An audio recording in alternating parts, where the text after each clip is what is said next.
Hey guys, I'm here in the shop and I'm working on the new redesigned model for 2019, and I just wanted to show you guys the Fox style bridge clamp that I had to make and adapt to work for the kind of crazy bridge shape that I'm using on this guitar. So I glued this up last night. I'm going to go ahead and remove this and then just show you how I made this and explain a little bit of how it works. It's very easy to do at home, and whether you're doing a unique bridge shape like I've done here, or you're just doing a very standard sort of Martin style bridge shape, either way, knowing how to make this yourself is kind of neat, if only to save money from having to buy one of these tools from, say, Stu Mac or something like that.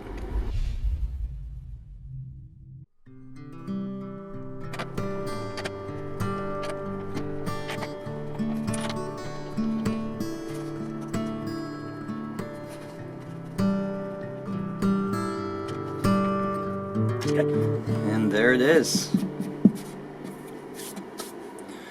So let's go ahead and talk about this bridge clamp. Okay, so this is a Fox style bridge clamp. You may have seen these before. You may own one of these as maybe what you use to glue on your bridge. And as far as the concept, I actually really like it. It leaves a lot of open area around the glue joint after you get it on there to come in with a sharpened stick and some paper towels or something like that and clean up any small bits of glue squeeze out that you have there. Primarily that's what I really like it for, because trying to clean under clamps that are going through the sound hole is pretty difficult. Not to mention it just becomes this very sort of cumbersome gluing process when you have, you know, 3 or 4 clamps all coming in through the sound hole all at the same time. So I think this is a good solution, with a couple, or really just one little problem that I don't like about the typical Fox style bridge clamp, which I'll get to in a minute. But first, let me just explain that this was never going to work on this. This is my new, this is really a mock-up, is MDF, of the new bridge shape, and as you can see, the shape of this jig just wasn't going to work with the way these wings come out, and especially this third little extra wing coming off the back here. It's a very, very strange bridge shape indeed, if I say so myself, but I like it. So anyway, it was incumbent upon me to make something that would actually fit and work for the wings on this bridge shape. So I ended up making something a lot bigger than this, but using the same principle. So drilled out a couple holes here, where the 2 E strings would be, and I drilled out 3 holes at each location so I could then, with a file against the walls to create 2 slots. And then I simply traced out the shape that I wanted on there, and at every point that I wanted pressure down on the wings, I installed one of these threaded knife inserts that you see here. Here, this right here, this is a threaded knife insert. These are actually the same inserts that I use for the mortise and tenon, for the bolt-on neck, and these are the same bolts that I use to bolt on my guitar necks. So really, I mean, this whole thing was built out of scrap parts that I had lying around the shop. Even this, the main body of the clamp, is a piece of scrap cataloche, which is, or was, I haven't been using it in quite some time, but it was the fretboard wood that I was using.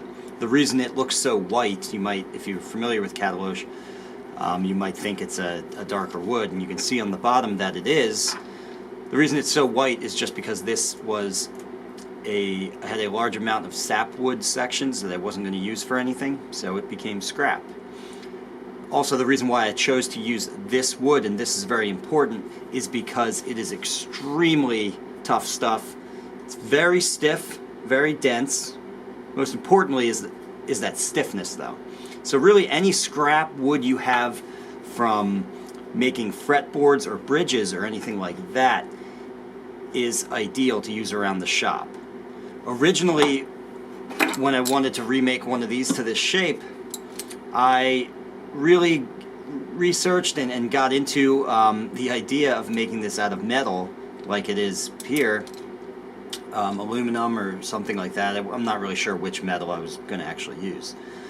And in that case, I would have to drill some holes and then tap these holes, which is really a completely new skill for me.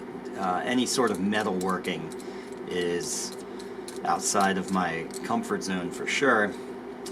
But in the end, I realized making it out of metal wasn't really necessary. There are plenty of woods that are more than stiff and strong enough to stand up to the pressures that you put on this jig by using these screws here, because that's what really puts pressure on the jig, is when you bring these screws down and they press against the wings, that puts a counter pressure on this part of the jig, and likewise over here on this section.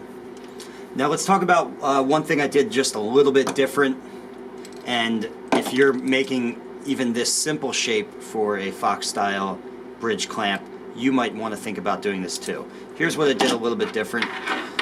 Is even in the areas where, like, this wing isn't much bigger than a normal wing, but I still wanted to make sure that I had at least 2 contact points. Anywhere that I was putting pressure down, I wanted at least 2 contact points, rather than with these ones that you typically buy. They always just have 1 for each wing, which to me seems very inadequate. I've used these before a whole bunch of times and I haven't had any problems with them, but just in theory, the concept alone doesn't sit right with me that you would have this 1 pressure point on. Here, let me get a Martin style bridge, just so this makes more sense. So the fact that you would have 1 pressure point, essentially 1 clamp, putting pressure on the center of each of these wings is not ideal. Rather, I would rather see, let me take this out, and I'm going to use these as an example. It makes more sense to have 2 of these coming down so that you don't end up with, well, generally when you put pressure on the center of something, it forces the ends to actually flare up a little bit. It's always ideal to, rather than pressing down directly on the center, to have pressure in 2 places so you don't have that forced flare up away from your pressure point. But I think I know why they did this. I think it's because they were married to the idea of using these giant thumb wheels here. And obviously, there's no way that I'm going to fit both of these in this tiny area here. The thumb wheels are just going to get in the way of each other. Also, even if I didn't have those thumb wheels, these 2 pieces without the thumb wheels, you'd end up drilling holes that are awfully close together. But the way you solve those 2 problems is, one, you do away with the thumb pieces and just use Allen key heads like this, and you make the overall shape of this jig a little bit larger so that these can spread themselves out a little bit more. That's another mistake I think they made. They made this smaller than a bridge shape. I made mine actually a little bit larger, or really a lot larger. You can see I'm well outside of my lines, just so that I could spread these out a little bit more and make sure that I'm targeting right on the sort of edges of those parts of the wings that I wanted to target. rather than just having one of these pressure points directly in the center. I'm going to do like a little mock-up here of what this glue up actually looks like, and I can do that because I have this fake bridge right here. Okay, so the way this works, these two slots are slotted so that you have a little wiggle room as far as finding those E-string holes. And then these thread, and yes, they actually thread down into the hole. You don't want these to be, say, smaller than your bridge pinholes. My bridge pinholes are 3/16 of an inch, so these are meant to thread into a 3/16 of an inch hole. That's because this jig is about more than just gluing the bridge down. It's also about very accurately locating and pinning that bridge in that perfect location, because as you know, locating the bridge is extremely important. So now here's the part that you'd be doing with your hand in through the sound hole.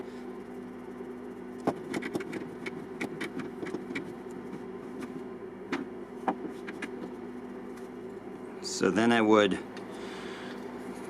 make sure these are nice and tight, because that's what's clamping down the middle. And now all of these can go in. And then as you can see here, these, and actually you can see how I'm a little bit off. Again, that's why we have that slot, so that I can slide this. There we go. So now the whole thing can slide over so that our wing clamps are in the right position. And then these all put pressure down on that end. Now when I do this on a real bridge, I wedge little pieces of wood, little scrap bits in here like that, and then turn this down so that I'm not damaging the bridge itself. But just for now, I'm just gonna show you it like that because it's easier to see what's going on in there if I don't put the bits of scrap wood in. So take a look at that, and that gives you a nice solid glue joint there, because the joint between the bridge and the top is the most critical glue joint of the entire build process. So you want to make sure that you're not doing it in any sort of half-assed kind of way. So this was a particularly interesting challenge for this type of very unconventional guitar that I'm building, and I just wanted to share that process there and what I came up with. I thought it solved that problem quite well. If you learned something here, please give this video a like and subscribe so you can be notified when I release a new DIY guitar making video every Friday. And if you want to really learn more, take one of my structured online courses at ericschaferguitars.com, or register for a hands-on guitar building workshop here with me in Burnville, Pennsylvania.